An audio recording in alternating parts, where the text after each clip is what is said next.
जो जन मेरी शरण है ताका हूँ मैं दास, और गेल गेल लाग्या फिरूं जब तक धरती आकाश। कहते पीछे पीछे फिरता, जो बच्चा गऊ की नजर में यूं साईं को संत, वो भक्तों के पीछे फिरे भगत वत्सल भगवंत।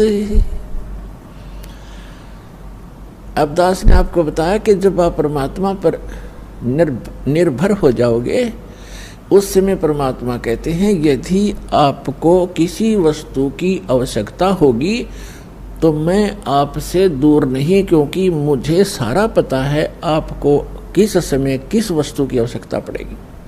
परमात्मा कहते हैं कि जिनको विश्वास नहीं है परमात्मा पे और राम राम भी करते हैं, भक्ति भी कर रहे हैं, कहते क्या हुआ नाम जपणते जब मन में नहीं विश्वास। परमात्मा का विश्वास नहीं तो व्हाट इज यूज, उस भक्ति का यूज नहीं है। अब हम जैसे पुरानी कुछ अपनी कथाएं थी उनमें से साथ लेते हैं, वो भी भ्रमित ज्ञान था, उसको सुचारू करते हैं। अब जैसे एक नरसी नाम के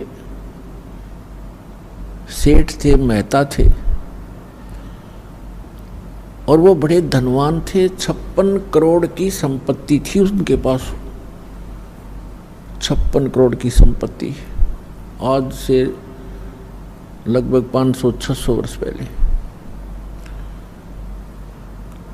और कंजूस इतना था कि चवन्नी खर्च नहीं करे, दान भी करना भूल गया। और ये माया जब बढ़ जाती है ये इंसान को दबा लेती है। परमात्मा कहते हैं इस माया को अपने ऊपर ना रखो, इसके ऊपर रहो। मोटरसाइकिल को सिर पे नहीं उठाना चाहिए, उसके ऊपर बैठकर चलना चाहिए। वो मोटरसाइकिल को सिर पर रखे हुए था, तो वह उसकी मूर्खता थी। परमात्मा ने उस दलदल से उस प्यारी आत्मा को निकालना था। और नरसिंह जी श्री कृष्ण जी के परम भक्त थे और दान करना बिल्कुल छोड़ दिया था। 56 करोड़ उसकी संपत्ति थी और साथ में उसकी हुंडी चलती थी। हुंडी माने जैसे आजकल बैंक हैं और बैंकों में ड्राफ्ट बनाए जाते हैं। यहाँ बैंक में पैसा जमा करा दो, जिसके नाम ड्राफ्ट हो वही ड्राफ्ट को कैश करेगा। उसको चाहे रास्ते में कोई छीन भी ले, उसके साइन के बिना वो कैश नहीं करेगा, वो होगा ही नहीं कैश। तो इसलिए वो पैसे साथ ना ले जा करके ड्राफ्ट ले जाते, कागज सा होता है, चेक सा, और अगले बैंक में उसको जमा कर दिया जाता है। फिर वो वेरीफाई करके उसको कैश करते हैं। ऐसे हुंडी होती थी राजा की तरफ से, सरकार की तरफ से। ऐसे धनवान व्यक्तियों को कुछ सीमा बनाई थी कि 1000, 2000, 10,000 तक की आप हुंडी एक वर्ष में बना सकते हो, ड्राफ्ट बना सकते हो। वो क्या करते थे, पैसे रख लेते थे और अगले जिस शहर में उसने जाना था किसी यात्री ने या सेठ ने, उस शहर में भी ऐसे हुंडी अलाउड होती थी किसी को बनाना, तो उसी के नाम ही बनाई जा सकती थी। और उन दोनों के आपस में प्रमाण पत्र होते थे, उनके सारे वो कागजात उनके एक दूसरे के पास होते थे। सचमुच ये रिकॉग्नाइज्ड हुंडी बनाने वाला है। तो ऐसे उनमें से भी एक था, वो दरियों में से। उसकी धर्मपत्नी कुछ धार्मिक ज़्यादा थी। उसने कहा कि सभी व्यक्ति नगर गांव के गंगा स्नान करने जा रहे हैं, गंगा घाट पे मुझे भी चलना है, मैंने भी जाना है, कुछ पैसे दे दो।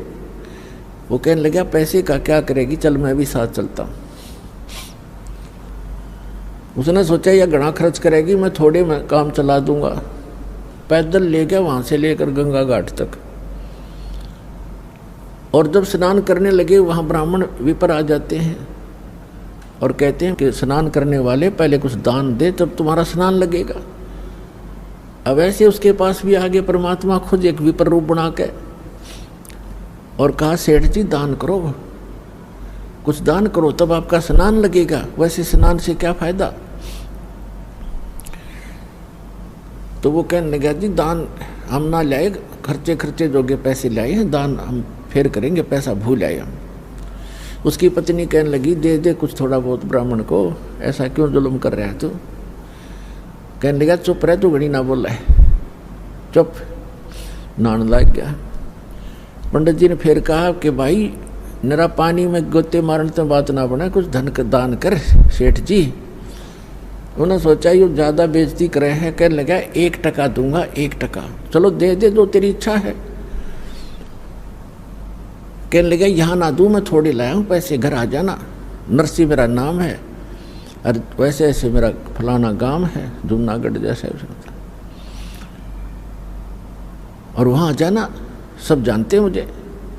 बोला जी ठीक है, चल प्रॉमिस पक्का है? पक्का पक्का। बोला ठीक है। अब वो स्नान नहा धो के आ गए घर पे। अब उन्होंने तो जाके गठड़ी रखी थी घर में यात्रा से, पीछे से परमात्मा पहुंच गए विपर रूप उन्हों के न्यू। दरवाजा खटखटाया, नौकर आया। हाँ जी बोलो ब्राह्मण, बोलो महात्मा जी क्या बात है। कि भाई सेठ जी से कहिए, सेठ जी से कहना मेरा एक दान स्वीकार करके आया था वो, और कहना वो ब्राह्मण अपना दान दक्षिणा लेने आया है, कृपा दे में फिर जाना है। नौकर ने जाके कहा जी कोई ब्राह्मण आया है, आपने गंगा जी पर उनको कुछ दान करने का प्रॉमिस किया था, वो अपना दान मांग रहा है। अब सेठ जी ने सोचा ये तो भाई चिपक गया, यहाँ भी आप आ मेरा कमबख्त। उसने क्या विचार ला कि आज इस यू यहाँ 1% मांगना आ गया, कल नहीं यो 2% मांगेगा, फिर यो 100 रुपये की ऐसे ही पीछे पड़ लेगा, इसने तो रास्ता मिल गया ये। तो सेठ जी ने कहा कि कह दे उसको ब्राह्मण को कि विश्राम कर, 2 दिन बाद आना, अभी सेठ जी थके हारे आए हैं, विश्राम करेंगे। नौकर ने ऐसा ही कह दिया। ब्राह्मण रूप में परमात्मा ने कहा ठीक है भाई, परसों ले जाऊंगा मैं और यहीं विश्राम करता हूँ, इसके बाग में लेट जाता हूँ सेठ के। सेठ का बाग था, उसमें खावा फल फ्रूट बिछा गए, चद्दर लेट गए भगवान। अब सेठ जी को बताया गया, सेठ जी ने पूछा गया वो? अगर नहीं जी वो तो सामने लेट गया, बाग में लेटा हुआ है। अब जब तीसरा दिन हुआ फिर जाके दरवाजा खटखटाया कि भाई कहना सेठ जी को मेरा दान दक्षिणा दे, फिर मैंने और भी बहुत काम है। अब सेठ जी ने कहा यूं कह दो कि सेठ तो मर गया, मृत्यु को प्राप्त हो गया। अब उसने जाके नौकर ने कह दिया जी हमारे सेठ जी की मृत्यु होगी ब्राह्मण, हम बहुत दुखी हैं, आप जाओ। तो ब्राह्मण वेशधारी परमात्मा कहते हैं भाई यूं कैसे जाऊं, मेरा यजमान मर गया, अब तो अंतिम संस्कार करवा के जाऊंगा मैं। अब उन्होंने कहा जी वो तो ऐसे ऐसे कह रहा सेठ जी ने। बोला अच्छा जंद पीछे पड़ाई तो ऐसे करो, मेरी लकड़ियां ढोना शुरू कर दो, लकड़ियां, उसको महसूस होगा कि सचमुच मर गया। और 10-20 जो नौकर थे 5-7 लग गए लकड़ियां उठा कर चलने। अब नगर का सेठ मर जा, सारा गांव इकट्ठा हो जाया कर नगर इतनी भी ना सोचे मूर्खा ने। वो 3-4 जने लकड़ ढोए, फिर कहने लगे जी क्या करें, क्या हो गया? कि वो तो यहीं खड़ा है, भी कोई बात ना, अंतिम संस्कार हो लेगा तभी जाऊँगा। कहा मेरी अर्थी उठाओ, मेरे लिए उठा लो, मुझे रख कर जैसे मुर्दे को ले चलते। वो लेकर चल पड़े। भगवान ने भी उठा लिया किक्कर की लकड़ी इतनी मोटी और कंधे पर रख ली। चल भाई अपने सेठ को लकड़ी तो दे के ही जाऊँगा। अब चिता पे रख लिया, आग लगाने की को कहा था कि मत लाइयो, उन्हें ये तो कह दिया था कि नहीं मत लगा देना, कदे गलती कर दो।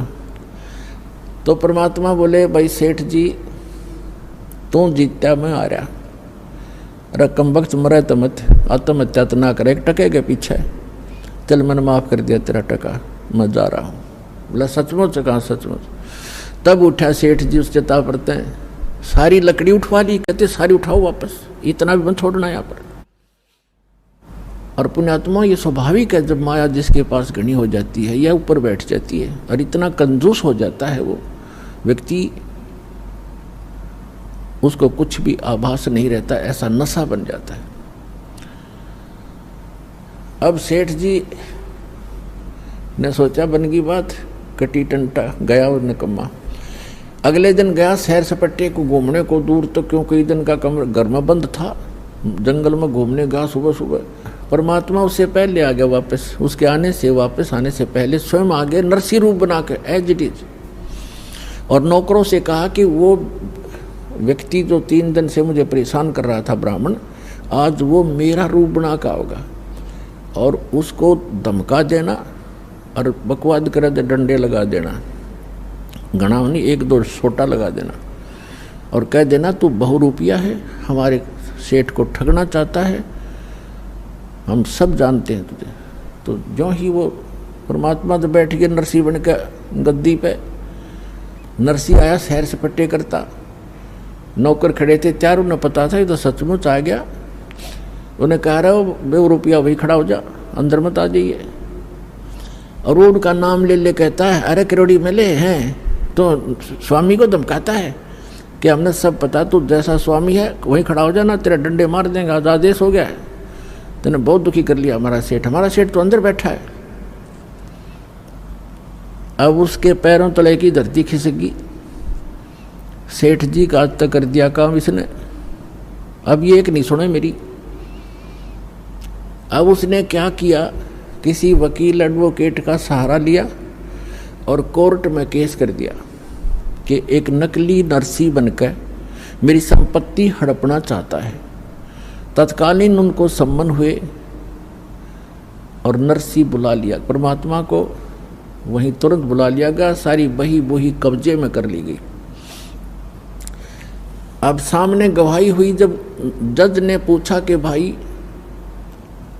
जो ओरिजिनल बतावा था अपने आप को, जो ओरिजिनल था, उससे पूछा कि इस बही में कोई ऐसा प्रमाण बोल पढ़ के सुन, वो हमें बता जो हम इसमें वेरीफाई करें कि तो सचमुच नरसी है, मालिक है। उसने बता दिया, 2-4 बातें याद थी, ऐसे ऐसे लड़की का विवाह किया था, उसमें इतना दान किया था, ऐसे लिखा है इसमें, एक समय ऐसा हुआ था। 2-4 बातें याद थी, घनी नहीं थी। फिर वो दूसरे परमात्मा से पूछा कि भी बोलो आप। परमात्मा ने सारी बही सुना दी, ए से लेकर जेड तक। अब वो ओरिजिनल नरसी तो डुप्लीकेट सिद्ध कर दिया कोर्ट ने, और परमात्मा ओरिजिनल नरसी कर दिया। अब नरसी बैठ गया माथा पकड़ के जंगल में जाकर बड़ी में बाहर कि ये कौन से जन्म का दुश्मन था, मेरी सारी संपत्ति हड़प ली। फिर परमात्मा गए विपर रूप धारण करके, कहने लगे नरसी भक्त। उसने देखा कि हाँ बोल, ईब के चावे तो मेरे थे, ईब के चावे। तो कहने लगा मैं आपसे ये चाहता हूं कि आप अपना जीवन सुधार लो। सुधार दिया जीवन, तने मेरी सारी संपत्ति हड़प ली। परमात्मा बोले कि संपत्ति पहले भी मेरी थी या तेरा भूल थी, काया अपनी है नहीं, ये माया कहाँ से हो। जब तेरा शरीर अपना नहीं है मूर्ख, इन चांदी के सिक्कों को तू अपना मान रहा है, तेरी बुद्धि भ्रष्ट होगी। और चरण कमल में ध्यान रखो भाई, इन दोनों को खो, इनको भूल जा। नंगा आया जगत में, नंगा ही तू जावे, बीच में ख्वाबी ख्याल है, ये मन माया भरमावे। वो पृथ्वी पति चकवे गए, जिनके चक्कर चलंत, रावण सरीखे कौन गिने भाई, ऐसे गए अनंत। अगम निगम को खोज ले, बुद्धि विवेक विचार, उदय अस्त का राज मिले तो बिन नाम बेगार। तो परमात्मा ने कहा कि तुझे एक शर्त पर तुम्हें दे सकता हूं वापस। क्या शर्त है तेरी, बता। कि आप इसको दान कर दो, आपके लिए बहुत भयंकर सिद्ध हो जाएगी। आपने तो कोड इकट्ठा कर लिया, अरे संतान तेरे नहीं, एक बेटी थी उसकी शादी कर दी, भले आदमी क्या करेगा इसका? तेरी मृत्यु के बाद ये तेरे हकीकी बांटेंगे, ये चाचे ताऊआ के भाई, और तो बनेगा गधा। ऐसे धन वैसे नहीं जुड़ता, ये तेने 2 के 20 बना रखे। मैं तेरे हित में कह रहा हूं भाई।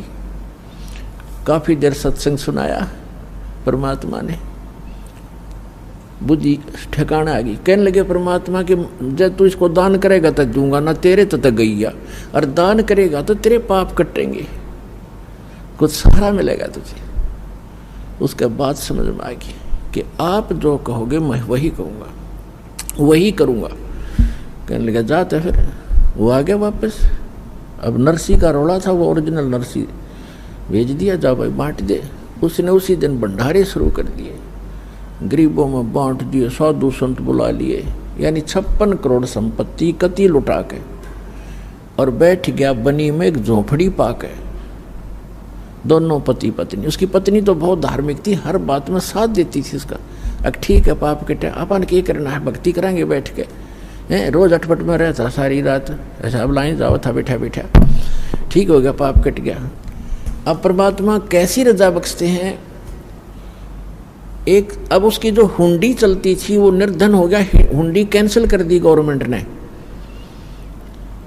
और उस पहले उसका बहुत बोलबाला था। तो 4 भगत आगे, उन्होंने द्वारका जाना था, द्वारका के दर्शन करने द्वारका जाना था। जैसे आजकल जाते हैं भ्रमित होकर के भगवान वहाँ रहा करते द्वारका में। द्वारका तो समुद्र में है, वैसे बाहर थोड़ा सा वैसे मंदिर बना रहे हैं अलग से, द्वारका तो खत्म हो ली थी, फिर भी वहाँ जाते हैं दर्शनार्थ श्रद्धालु। तो वो आए उस नगर में जहाँ नरसी रहता था, और उन्होंने पूछा कि भी नरसी जी का घर कौन सा है, महल कहाँ है, हमने हुंडी बनवानी है।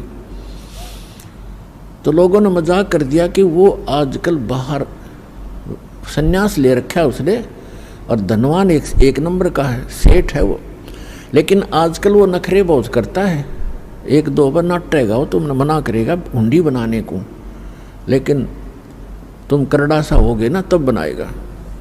वो पता करके वहाँ झोपड़ी में पहुँच गए जहाँ दोनों पति पत्नी बैठे थे नगर के बाहर। उन साधुओं ने, भक्तों ने कहा कि सेठ जी ये 500 रुपये पकड़ चांदी के, हमारी हुंडी बना दे द्वारका के किसी सेठ के नाम, जिसको आप जानते हो वो हुंडी वाला हो। अब उसने मना किया कि महात्मा जी मैं निर्धन हो गया हूँ, मेरी हुंडी नहीं चलती, गवर्नमेंट ने कैंसिल कर दी है, और आप किसी और से बनवा लो। तो वो 3-4 नाराज हो गए कि तू सचमुच, गांव वाले कह रहे थे तू ऐसा ही निकम्मा व्यक्ति है। अब नरसिंह जी ने सोचा ये कोई अपशब्द कह देंगे, कोई श्राप दे देंगे, और लोगों ने मजाक बना रखा है मेरे साथ। अब मैं भगवान की तरफ चला हूँ तो मैं ढेर हो गया हैं, और जब मेरे पास धन था मैं ये सब मेरा आदर करते थे, लेकिन हमने अपने वचन पर रहना है। भगवान की ने जो कह दिया गुरुदेव ने, अब वो गुरु रूप में मानने लग गया उस विपर को, वही उसी पर आधारित रहूँगा। तो उन्होंने सोचा कि कुछ कह देंगे अटपट मेरे ते, कोई शराब स्वरूप ना दे दे, ये भ्रमित कर रखे, अब मेरे कहने से मानेंगे नहीं। तो उसने कागज़ मंगाया कि कागज़ लाओ, वो कागज़ ले आए गाँव से, उस पर लिख दिया, क्योंकि श्री कृष्ण पुजारी था और सांवरिया का भगत था, सांवरिया भगवान का आकर कृष्ण जी ने, उस पर लिख दिया सांवल साहा, सांवल सेठ द्वारकापुरी, मैंने आपके 500 रुपये ले लिए हैं, इन श्रद्धालुओं को आप 500 रुपये दे दीजिए, मैं हुंडी बना रहा हूँ। नरसी भगत, सेठ नहीं नरसी भगत लिख दिया। अब वो चारों के चारों पहुँच गए कागज़ लेकर के। सारी द्वारका में जो भी पता था कि हुंडी बनाने वाले सेठ हैं उनके पास गए। उन्होंने कहा कि नरसी की हुंडी नहीं चलती, वो निर्धन हो गया है, दिवालिया हो गया है, वो कैंसिल होगी है। उसने सोचा ये वैसे बकवास कर रहा होगा। दूसरे के पास गए, तीसरे से वैसे दिखाया, तो सब ने कहा कि ये तो निर्धन व्यक्ति हो गया है, ये इसका दिवाला निकल गया है, आपके साथ धोखा कर दिया उसने। तो इस बात से वो परिचित थे कि धोखा करनी आदमी नहीं हो तो मना करे था, हमने ही उनके साथ बलपूर्वक लिखवा लिया, वो तो सच कहे था। पर भी हमारा काम तो बिगड़ गया। अब यहाँ घूमा फिरा हो कि खाना खूना खाते या बड़ी बात बिगड़ी, पर उनको इतना विश्वास था कि हमारे पैसे सुरक्षित मिलेंगे, वो भगत एक नंबर का है, जाकर देगा वापस। तो ऐसा सारी द्वारका में घूम फिर कर वो बाहर चले गए। किसी ने, सबने यही बताया, बाहर समुद्र के किनारे बैठ गए एक साइड में वृक्ष के नीचे, और बहुत ही चिंतित थे। अब के बनी भाई।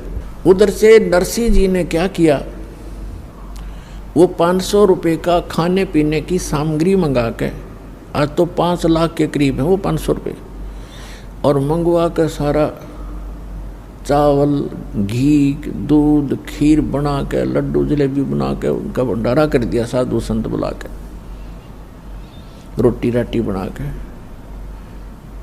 अब क्या हुआ कि नरसिंह जी ने देखा, भगवान से अर्ज लगाई, ध्यान मग्न हुए कि परमात्मा पहुंचे कि नहीं हुंडी लेकर साधुओं के पास। तो उन्हें क्या देखा, साधु ऐसे ही बैठे हैं, पहुंचे नहीं भगवान, और बहुत पश्चाताप कर रहे हैं, दुखी हो रहे हैं। तब उसने, नरसिंह ने अपनी पत्नी से पूछा कि जो 500 रुपये थे साधुओं के, उसमें से जो सामान मंगाया था कुछ बचा है क्या घर पे? उसने बताया कि जो रोटी बनाने के लिए सूखा आटा अलग रखते हैं, हमारे यहाँ पलोथन कहते हैं उसको, पलोथन, और उसमें लोई को लगाकर फिर ऐसे पोते थे, ऐसे रोटी बनाते थे, वो हाथ के ना चपता आटा, इसलिए वो थोड़ा सा आटा सफेद रह गया था, तो उसको पलोथन कहते हैं। नरसिंह की पत्नी ने देखा, उसने बताया कि ये थोड़ा सा आटा बचा है जो मैंने पलोथन के लिए रखा था, रोटी पोते समय ऐसे हाथ लगाया करती थी। नरसिंह जी ने कहा कि इसका पानी का हाथ लगा के इन चारों की रोटी बना दे। उसने चारों रोटी बना के और सेक, चूल्हे पर सेक कर रख ली। इतने में परमात्मा पहुंच गए एक साथ दूर रूप बना के, और कहने लगे, भाई भगत भूख लगी है और कुछ भोजन दे। तुरंत लिया चारों रोटी ठा के, अगले महाराज भोजन खा लो। अब वहाँ भोजन भोग लगाया भगवान ने, और वहाँ सांवल शाह नाम का एक सेठ बन के, और जैसे वो मारवाड़ी सेठ होते हैं ना, बड़ी बड़ा साफा दोहरी धोती, कान में कलम टांग रखी, पेन और काख में बही, और पहुंच गया वहाँ पर उन साधुओं के पास। और परमात्मा ने कहा कि अक्षमा करना महात्माओं, कुछ आने में देरी होगी मुझे, मैं सांवल शाह हूँ, सांवरिया सेठ हूँ, और नरसिंह जी ने जो हुंडी भेजी थी, आप मुझे वो कागज दो। वो कागज दिया और कहा, आ जाओ तुम्हें ये पैसे दूंगा। चांदी के सिक्के चला करते। वहाँ उस द्वारका के मेन बाजार में चौराहे पर कहा, यहाँ चद्दर बिछा लो। जो मजाक कर रहे थे ना, वो द्वारका के सेठ उस भगत की मजाक कर रहे थे, भगत का खिल्ली उड़ा रहे थे। उनका मुंह बंद करने के लिए चौपड़ के उस द्वारका के बाजार के चौराहे पर कहा कि यहाँ चद्दर बिछाओ, और अपना पूरा बैग ले रहे भर के, गठड़ी वह दर ली, और वहाँ करें, सुन ले भाई महात्माओं, 1 2 3 आवाज लगा लगा के गिने और खड़का करें। अक्सर चारों तरफ लग गए, देखने सेठ इकट्ठे हो गए। 500 रुपये गिन दिए चांदी के, कति काचे काचे नए नए, बिल्कुल जैसे आज ही बनकर आए हों। और कहा, भाई नरसिंह जी को कह दिया उसका दास हाजिर रहेगा, चाहे करोड़ हुंडी दे दे, दास आगे खड़ा पाओगा।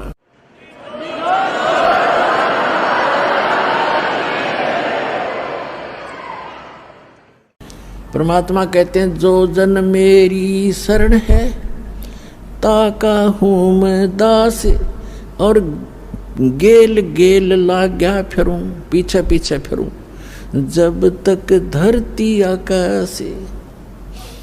जो बच्चा गऊ की नजर में, यूं साईं को संत, भक्तों के पीछे फिरे वो भक्त वत्सल भगवंत। अब फिर क्या होता है, गरीबदास साहिब जी ने परमात्मा कबीर जी के बारे में बताया है। नरसिंह जी की हुंडी दीनी, वह सांवल सा कहाया, द्योती का ब्याह भया, तब भात भरण को आया। अपने आत्माओं देखो, वैसे तो हमारी रस्म रिवाज बहुत गलत हैं जो हमने बना रखी थी, अब इनको हम मिनिमाइज करेंगे।